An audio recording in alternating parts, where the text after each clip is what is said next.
C'était l'anniversaire de Miffy. Sa maman avait fait un merveilleux gâteau au chocolat. Elle avait décoré la table avec des chapeaux en papier et des serviettes colorées. Elle avait aussi suspendu toutes sortes de décorations d'anniversaire à travers la petite maison. Il était déjà midi et personne n'était encore arrivé.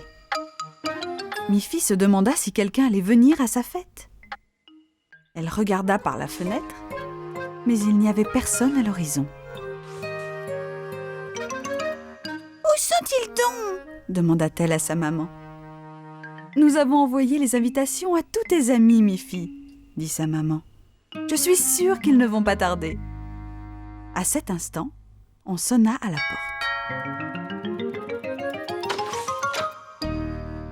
C'était son amie Agathe. Elle portait un gros paquet cadeau enveloppé d'un joli papier pour Miffy. « Oh, bonjour Agathe !» dit Miffy. « Tu es la première arrivée. Quel beau paquet cadeau! J'aimerais bien savoir ce que c'est. »« Tu dois attendre que tout le monde soit là, » dit Agathe. « Alors tu pourras ouvrir tous tes cadeaux. » À ce moment-là, la sonnette retentit encore. Cette fois, tous les autres amis de Miffy étaient là. Il y avait Colette, Grogny, Boris et Barbara. Chacun portait un mystérieux paquet cadeau.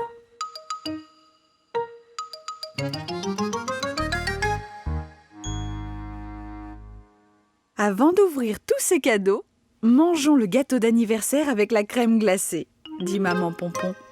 Tout le monde accepta. Miffy se demanda ce que pouvaient contenir tous ces jolis paquets. Quand ils eurent fini de manger les bonbons, le gâteau et la crème glacée, Agathe déclara : « Maintenant, tu peux ouvrir mon cadeau en premier. » Miffy ouvrit rapidement le paquet. C'était un très beau livre et aussi une planche de bois. « Ce livre est magnifique, » dit Miffy. « Mais à quoi peut me servir la planche ?»« Tu vas le savoir, Miffy, » dit Agathe. Colette dit alors : « Tu peux maintenant ouvrir nos cadeaux de la part de Grogny et moi. » Miffy fut surprise de trouver 2 autres livres et 2 autres planches de bois. Le cadeau de Barbara, c'était aussi un livre et 2 planches. « C'est vraiment très drôle, » dit Miffy. « Je peux lire tous les livres, mais qu'est-ce que je vais faire de toutes ces planches ?»« Eh bien, tu n'as qu'à ouvrir mon cadeau, » dit Boris. « Et alors, tu comprendras. » Le cadeau de Boris n'était qu'une enveloppe. Mais quand Miffy l'ouvrit, elle comprit l'astuce. À l'intérieur, il y avait un plan de montage pour une étagère. « Nous allons tous t'aider à la monter, » dit Boris.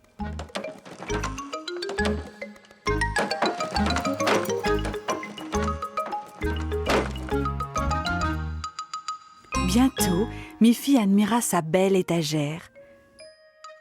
Toutes les planches étaient parfaitement ajustées. « C'est exactement le modèle que je voulais, » dit Miffy ravie. « Maintenant, j'ai davantage de place pour tous mes livres et jouets. Merci à vous tous pour cette merveilleuse surprise. » Alice, la tante de Miffy, était danseuse lorsqu'elle était jeune.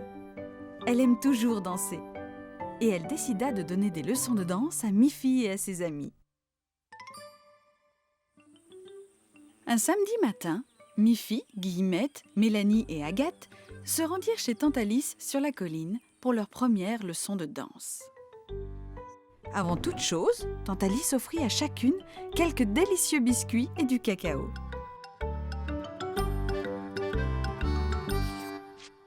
Puis, vêtues de leur tenue de danse, elles étaient prêtes à commencer.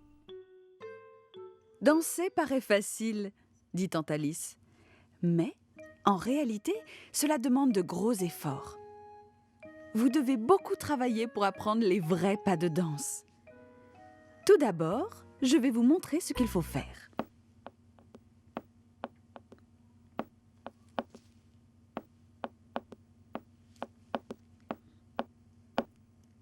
Maintenant les filles, vous allez essayer ensemble.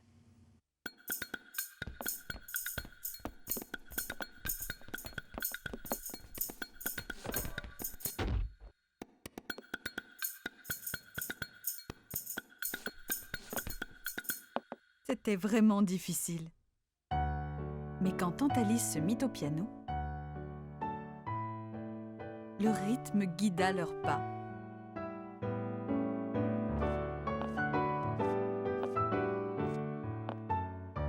Très bien!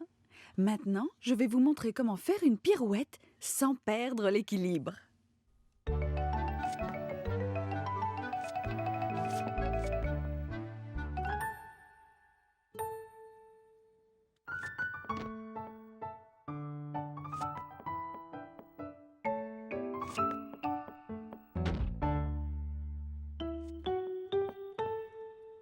Vous vous sentirez parfois découragée, dit tante Alice. Mais quand vous serez devenue de vraies danseuses, vous serez très heureuse. Tous les samedis, 1, 2, 3, faisons nos pas. Elles sautèrent, tournèrent et posèrent. En gardant toujours le bon rythme grâce au piano. Quel travail difficile, mais quel énorme plaisir! Miffy s'appliqua à se mouvoir et à se tenir très gracieusement. Cela lui donna de l'assurance. Elle se demanda si Boris pouvait devenir danseur. Elle interrogea tante Alice. Est-ce que la danse n'est réservée qu'aux filles? Oh non, dit tante Alice. Tout le monde peut danser. Beaucoup de grands danseurs sont des garçons. La danse leur donne la force et un bon équilibre. Je devrais demander à Boris et Barbara de se joindre à notre cours de danse, dit Miffy. Bien sûr, dit tante Alice. Si vous êtes plus nombreux, vous pourrez monter un spectacle pour vos parents. Ils seront ravis de voir vos progrès. Nos petites amies travaillèrent beaucoup.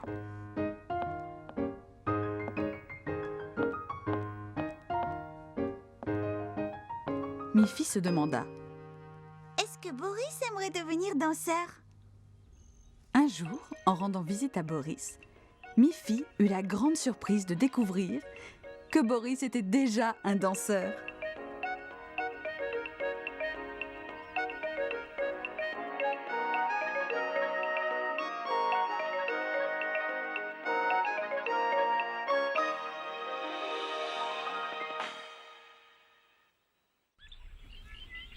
Un beau matin, Miffy reçut une carte postale de son ami Boris.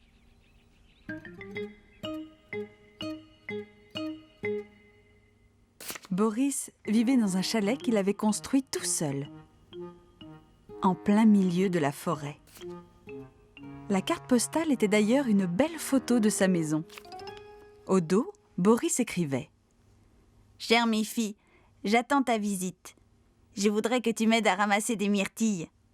En cette saison, la forêt en est remplie. » Miffy trouva l'idée très amusante. Elle demanda à sa maman si elle pouvait se rendre chez Boris et ramasser des myrtilles. « Oui, bien sûr. Mais tu dois être très prudente. Ne quitte surtout pas le chemin pour ne pas te perdre. » « Oh, ne t'inquiète pas, maman. Je connais très bien l'endroit. » Sa maman lui dit « Je vais préparer un panier de sandwich. Ainsi, Boris et toi, vous pourrez faire un bon pique-nique qui accompagnera les myrtilles. »« Sois prudente !» lui répéta sa maman en lui disant au revoir de la main. Miffy s'engagea dans la forêt.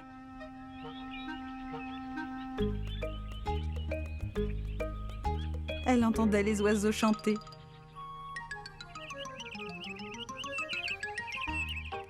Elle sentait le parfum des fleurs.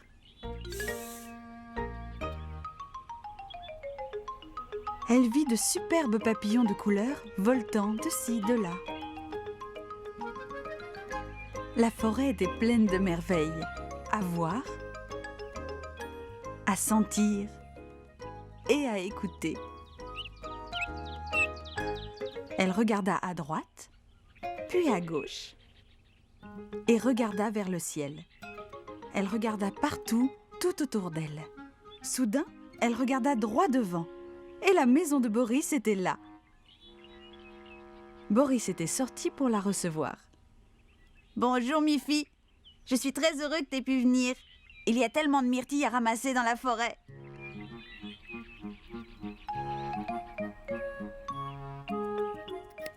Ils ramassèrent et ramassèrent encore. Leurs paniers furent très vite remplis de myrtilles bien fraîches et bien mûres.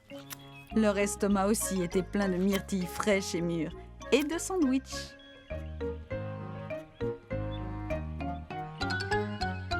Ils passèrent un merveilleux moment. Bientôt, le soleil se coucha. « Oh !»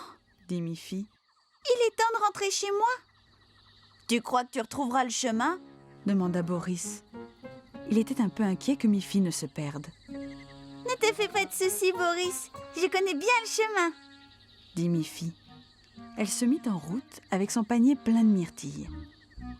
Mais il commençait à faire sombre, de plus en plus sombre. Miffy regarda à gauche, regarda à droite,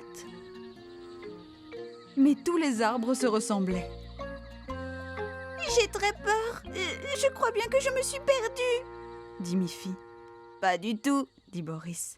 « Tu n'es pas perdue. Je vais te montrer le bon chemin. » Miffy était bien contente que Boris les suivît sur le chemin du retour. Il l'accompagna tout le long du chemin jusqu'à l'orée de la forêt. « Nous y voilà, » dit Boris. « Ta maison n'est plus très loin. Tu vas pouvoir rentrer toute seule sans problème. » Miffy quitta Boris sur un au revoir et pensa: « J'ai beaucoup de chance d'avoir un ami si prévenant. »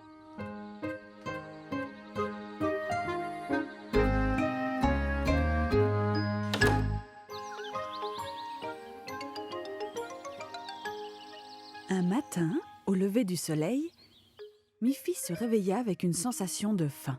« Je mangerai bien quelques bonnes carottes bien croquantes pour le petit déjeuner, » dit-elle. Elle chercha dans la cuisine. Il n'y avait pas de carottes. Elle regarda dans le placard. Pas de carottes. Elle regarda sur la table. Il n'y avait pas de carottes là non plus. « Oh là là !» dit Miffy. « Quand on a une envie de carottes, rien d'autre ne peut les remplacer. » Miffy commençait à avoir très faim. À cet instant, on sonna à la porte. Miffy ouvrit la porte et se trouva en face de son amie Colette. « Entre, Colette, » dit Miffy. « J'aimerais bien t'offrir un bon petit déjeuner, mais je n'ai pas une seule carotte. »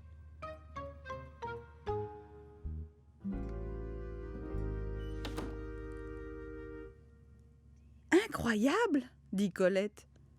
Tu as cherché partout ? Bien sûr, répondit Miffy. J'ai regardé dans la cuisine, dans le placard, sur la table. Mais, dit Colette, as-tu regardé dans la marmite sur la cuisinière ? Oh non, dit Miffy. J'ai oublié de regarder dans la marmite. Elles se précipitèrent toutes les deux vers la marmite. Hélas, la marmite était vide. Quelle déception! Maintenant, moi aussi j'ai faim, dit Colette. Je sais ce qu'on va faire. Nous allons chez moi. J'ai de belles carottes qui poussent dans mon jardin. Mais hier, je suis passée devant ton jardin, Colette, et je n'ai vu aucune carotte à l'horizon. Colette se mit à rire. Allons dans mon jardin, je vais te les montrer. Miffy n'en croyait pas ses oreilles. Est-ce que les carottes poussaient en un seul jour ? Elles se dirigèrent donc vers la maison de Colette. Miffy ne savait que penser. Quand elles arrivèrent dans le jardin de Colette, Miffy regarda partout, mais ne vit pas la moindre carotte. Mais il n'y a pas de carottes ici, Dit Miffy, vraiment très déçue en ayant de plus en plus faim. je savais qu'elles ne poussaient pas en un jour. Bien sûr que non, dit Colette. Mais il y a plein de carottes ici. Seulement tu ne peux pas les voir. Elle se pencha et retira de la terre une belle carotte rouge. Dit Miffy. Les carottes poussent sous la terre, c'est pour ça que je ne les voyais pas. Serre-toi, Miffy, prends-en autant que tu veux, dit Colette.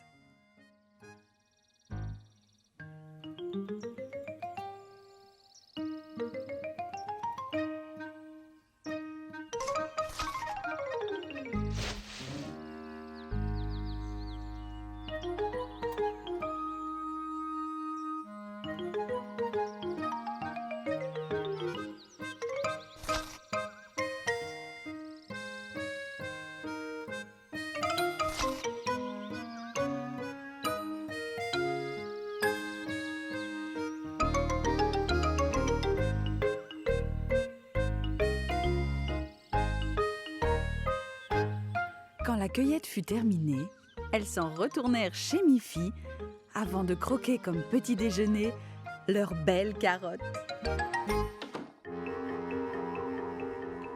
Miffy regardait par sa fenêtre. Le temps était à l'orage. Le vent soufflait. Les feuilles tournoyaient dans l'air et retombaient sur le sol.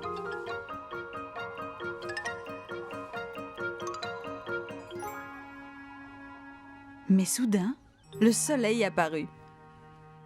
Et le vent cessa. Une fois encore, la journée s'annonçait très belle.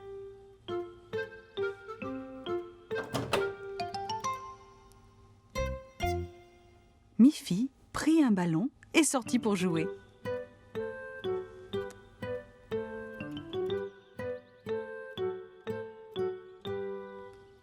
Miffy jeta le ballon très haut dans le ciel. Il retomba par terre et roula jusqu'au pied d'un arbre. Miffy courut pour le ramasser. Et savez-vous ce qu'elle vit alors ? Un tout petit oisillon.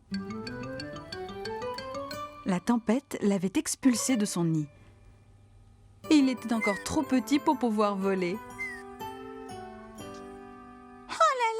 Dit Miffy. Ce pauvre petit oiseau a besoin d'aide. Mais qu'est-ce que je peux faire?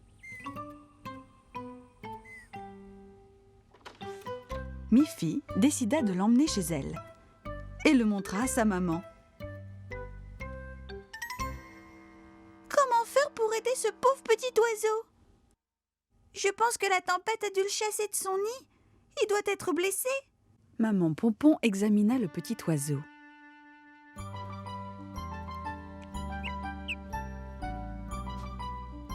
Je crois que ce petit oiseau va très bien, Miffy. Oh, c'est merveilleux, maman. Je peux le garder? Et je le laverai, je lui donnerai à manger et lui préparerai un petit lit douillet. Mais sa maman lui dit « Je ne crois pas qu'une maison soit l'endroit idéal pour ce petit oiseau. Il a besoin de retrouver sa mère. Elle doit être en train de le chercher d'ailleurs. » Elles sortirent de la maison et virent la maman oiseau voler autour de l'arbre, cherchant son petit oisillon. « Nous devons ramener ce petit oiseau dans son nid sur l'arbre. Il est trop petit pour voler là-haut tout seul. » Elles déposèrent délicatement le petit oiseau sur l'herbe et allèrent chercher une échelle. Le petit oiseau essaya un et fit un petit saut. Puis il tenta un et fit 2 sauts. Il ouvrit ses petites ailes et essaya de les agiter. Puis ce fut un. Et il recommença à battre des ailes. Miffy et sa maman revinrent avec l'échelle et la posèrent contre l'arbre. À cet instant précis, le petit oiseau fit entendre un. Il battit de ses petites ailes de plus en plus vite et commença à voler. Il tournoya de plus en plus haut et vola directement dans son nid. Tout ça comme un grand. Le petit oiseau a retrouvé son nid. Dit Miffy. Regarde, sa maman aussi rejoint son nid pour retrouver son petit sain et sauf. Miffy et sa maman remirent l'échelle à sa place. Et maman oiseau fut très heureuse du retour de son oisillon.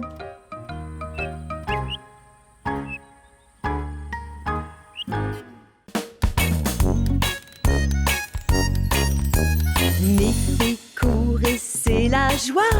Avec ses amis, on ne s'ennuie pas. Snuffy, Agathe, Barbara, Boris, Colette, ils sont tous là. Et tous ensemble, belle